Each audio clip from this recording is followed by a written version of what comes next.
Welcome from Joint Space Polyclinic to our community wellness support program that we decided to start with our fabulous team in Joint Space, a team of experts and practitioners, to simply just support each other, our patients, and share our expertise in these a bit of unusual times that we are facing these days. So my name is Karo. I'm osteopath and functional medicine practitioner here in Joint Space. And I specialize in treating headaches, digestive, metabolic, and autoimmune disease. And also part of scope of my practice is dealing with patients with different kinds of anxiety, sleep deprivations, depressions, anything that influences everyday function into lower mood and lower resilience.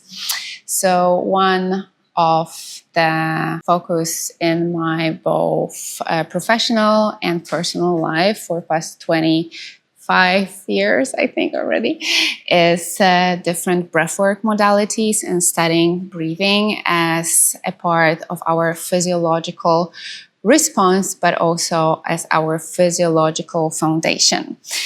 Today, I will share with you very pragmatic, very practical tools on how you can access your own anatomy, your posture, your body, into influencing certain kinds of physiological response. So for example, if you're facing fear, and if you're facing anxiety, if you're facing anything that comes out of it, any disruption in digestion, sleep deprivation, headaches, different pains and aches, and you're a bit lost or how to deal with it, how to deal with your own body, I hope that after today's short session, you will end up with the tools of how to go and direct your anatomy into better support of your everyday living, and you can definitely just share it very easily with your loved ones, with your family, friends, your children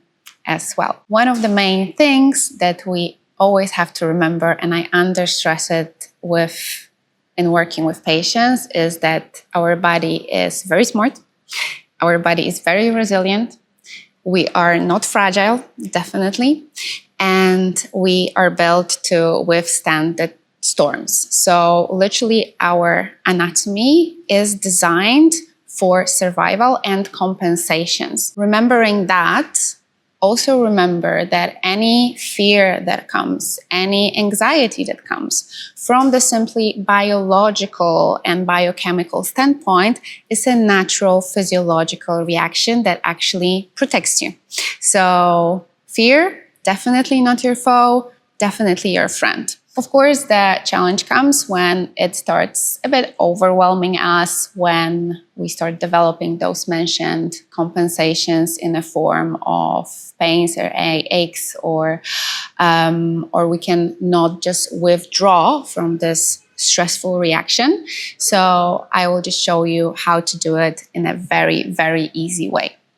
And the easiest way to start with is our posture. But we're not talking a posture about just ergonomic sitting. No, we're talking about remembering how the nervous system travels through our body, and that with certain posture of our neck, certain posture of our chest cavity, of our abdomen cavity, we have direct access to influence our parasympathetic, our rest and digest response. So coming back from this stress sympathetic response that we created, that again is needed and is natural, but to simply come back to our more relaxed state, to decrease our stress, decrease our heart rate, and then increase our everyday physiological function for the body to be able to focus, to be able to digest, to be able to go to sleep, to be able to recover. First thing to start with always is the neck. So simply, if we go from the protraction to retraction of our neck, of our chin, and we relax the neck, and we relax those muscles here, the sternocleidomastoid muscle that we have, is the easiest way to influence the vagus nerve. The vagus nerve is our literally parasympathetic, our relaxation, our digestion response. And the vagus nerve travels from the inside part of those muscles. So if we can relax a little bit those muscles with just retracting our chin, retracting our posture, then we create this perfect environment for the vagus to be functioning. And then the innervation that goes all the way to your brain, the innervation, the vascularization support also is able to travel and support your brain in those different physiological responses. And you can think that, oh, is it that simple? Yes, it is that simple. And then we know these days, and I observe it with patients on a daily, that most of the people are literally in this protraction, constant tension on the sternocleidomastoid muscle. And this is literally what will be affecting your stress response, what will be affecting your digestion, because this nerve travels all the way into your gut, into your intestine, and influences the function of your stomach, of your pancreas, of your liver, of your small intestine or your colon.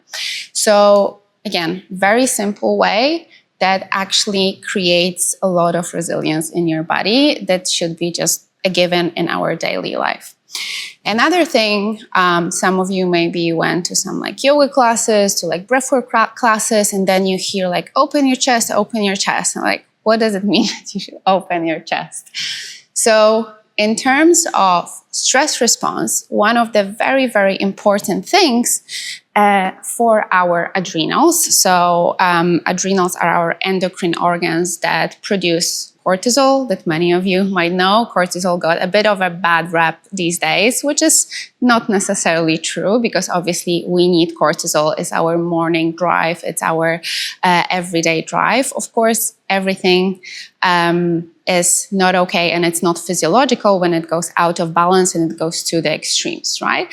Of course, these days we want a little bit less stress, a little bit less cortisol. Probably we all have a little bit too much of it. So we want to help our adrenals to decrease the levels of testosterone and produce more testosterone. So testosterone, both for men and women, doesn't matter, is a hormone of our courage, helps our dopaminergic system. It helps to actually decrease the fear response from our amygdala in our brain.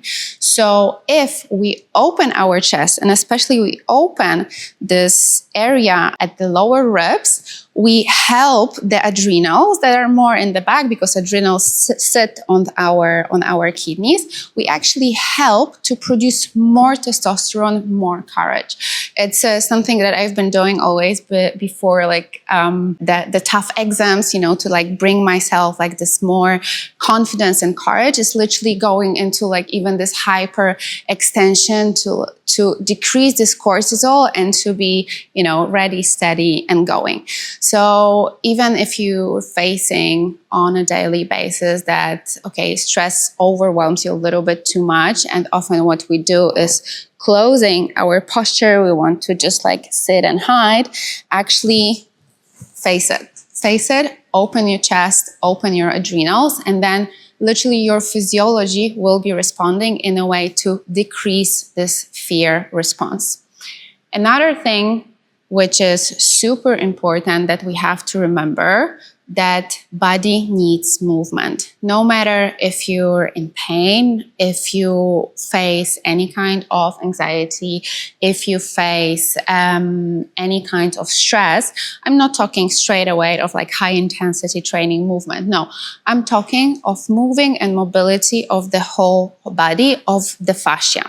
So fascia is the tissue that surrounds literally every system in our body. And also when it comes to more musculoskeletal system, we have the superficial and deep fascia layers that are very highly innervated, very high in vascularization as well. And then if we we get stuck in this like freeze mode and we're not moving, we're not supporting with everyday movement, whether it's walking. Yeah, we remember that gait, actually, our walking is already a mobility through the whole body, or just doing simple rotations, doing any kind of side bend. So helping this whole body fascia move, it will already help also this innervation and vascularization and metabolizing of this fear response.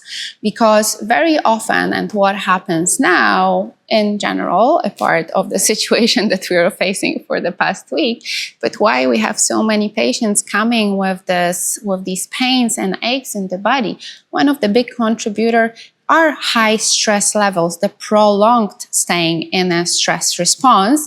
And then it actually makes the fascia stiffen more and more. So the fascia has to, when it moves, it produces the fluid.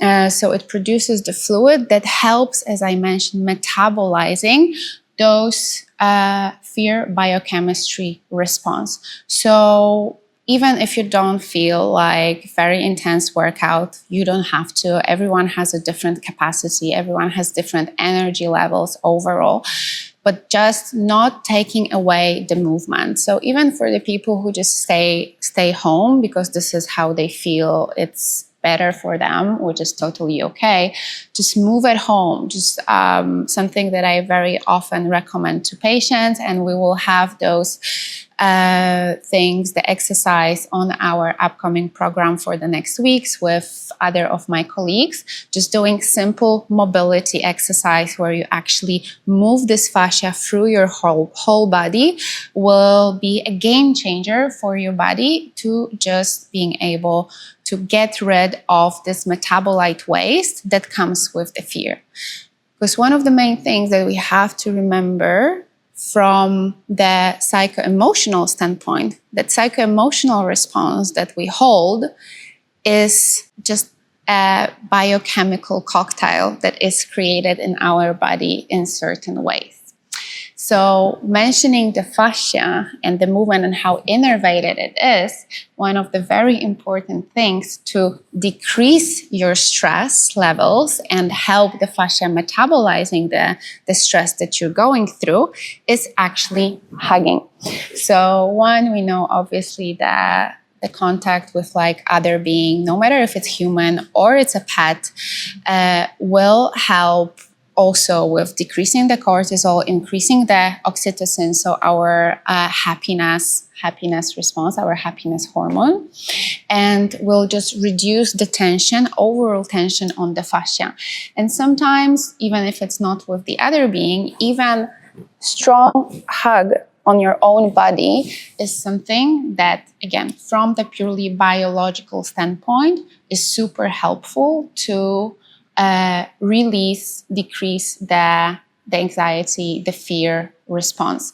So after hugging strongly yourself, you open up your adrenals, you increase your testosterone, you increase your courage and your confidence. And this is how you help your body to recover, to decrease the heart rate. And of course, if we help with decreasing the heart rate, we're able to recover better throughout the night. And again, as much as those things sound very, very simple, it's about the small things that we do throughout the day. It's not, this 1 hour that you dedicated for like your exercise, your meditation, your breath work, whatever you do, that will always be very, very helpful, obviously. But then you carry on with your life. So if you carry on in this posture, in protraction, you're constantly inclining your bodily systems, your nervous system, your fascial system, your lymphatic system to be stuck in the sympathetic, in the fight, flight, or freeze response. And then it obviously will be blocking your recovery or your digestion. And this is what we don't want. The last easiest thing to do to decrease the stress response, which I always recommend to do with the kids, because usually they just love it, and my patients' feedback is that they join and they love it. So there is this one of the pranayamas, of the breathing techniques from the yogic background, is called Brahmari pranayama. So it's a bee breath. Which uses vibration. What we know about vagus nerve and the parasympathetic response and decreasing the stress levels is that the vagus nerve, the nerve that I emphasized before, loves the vibration. So any kind of, either it's breath work with Brahmari pranayama, with bee breath, which is literally you just put your fingers in your ears, you close your ears, and you take the inhale, and on exhale you just make the longest vibration possible. So every exhale you make a little hum, like a humming, like a bee frequency, which will be helping with this inner vibration for your vagus nerve. But anything that creates this vibration in the body, for example, singing or just like humming throughout the day, in your everyday function, when you prepare the food, when you drive in the car, it will actually help your nervous system to come back from this overall a little bit too high stress that surrounds us. So these are some first little steps and hints that I hope you're going to use, and I hope you're going to understand now your body's capacity a little bit better, because remember that before you even get into some like medication to decrease your stress and help you recover, or even supplements, which again, if they are needed and they can help, I always say to patients, whatever works that makes you feel better, it's a good choice. At the same time, the whole pharmacy is actually within us. So the nature created a huge abundance of pharmacy, the medication, the biology response that we hold within our bodies. And those little things that I mentioned today, and just understanding how they work, creates the space for the body to utilize this pharmacy that we are holding within ourselves.